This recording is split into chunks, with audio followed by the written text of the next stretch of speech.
Senhores magistrados, antes de adentrar o mérito aqui, eu consigno meus cumprimentos, especialmente ilustre doutora relatora, bem como as doutas vogais. Eu dirijo-me a essa egrégia turma para sustentar as razões do recurso em favor do autor. O presente recurso, ele versa sobre uma ação de repetição de indébito, em que o autor busca a devolução de valores pagos indevidamente a título de TBI ao município de Ribeirão das Neves.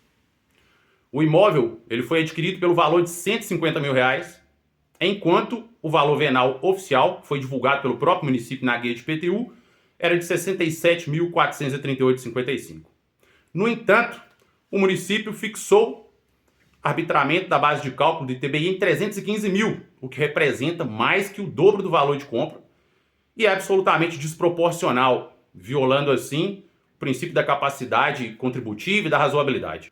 A sentença de primeiro grau, excelências, apesar de ter conhecimento de todos esses elementos, ela ignorou a jurisprudência vinculante do Superior Tribunal de Justiça, especialmente o julgamento do RESP 1.937.821, do tema 113 dos recursos repetitivos, que estabelece claramente que a base de cálculo do DPI deve sim refletir o valor da transação declarada pelo contribuinte, o que, por óbvio, não ocorreu no presente caso. Um ponto central que a gente deve destacar aqui é a alegação de que o autor não teria comprovado o pagamento do ITBI. No entanto, excelências, o pagamento ele encontra-se comprovado nos autos por meio de escritura pública, conforme determina o artigo 405 do Código de Processo Civil, que estabelece o valor probatório da escritura pública. Desse modo, a quitação do ITBI ela foi demonstrada. E esta falha de análise representa claramente aí um erro de fato. Um outro ponto que eu julgo essencial abordar aqui é a questão da prevalência do valor da transação declarado sobre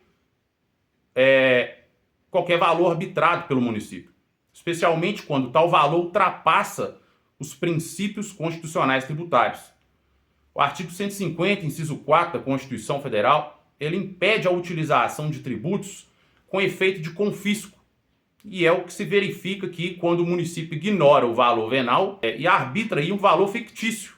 Além disso, como se observa na jurisprudência, as normas municipais elas não podem se sobrepor à Constituição e às leis federais que disciplinam as bases de cálculo dos tributos, como o ITBI. Especialmente quando já consolidado pelo STJ, o entendimento de que, na ausência de elementos que comprovem fraude ou simulação, deve, portanto, prevalecer o valor da transação como base de cálculo.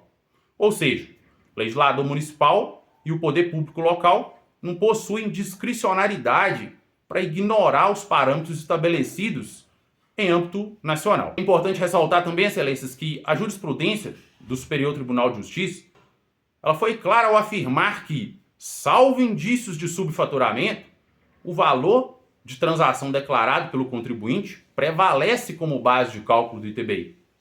E no caso concreto, não há qualquer suspeita de que o valor da transação esteja subavaliado. Pelo contrário, o valor de R$150 mil ele está acima do valor venal, evidenciando total transparência e legitimidade da declaração do contribuinte.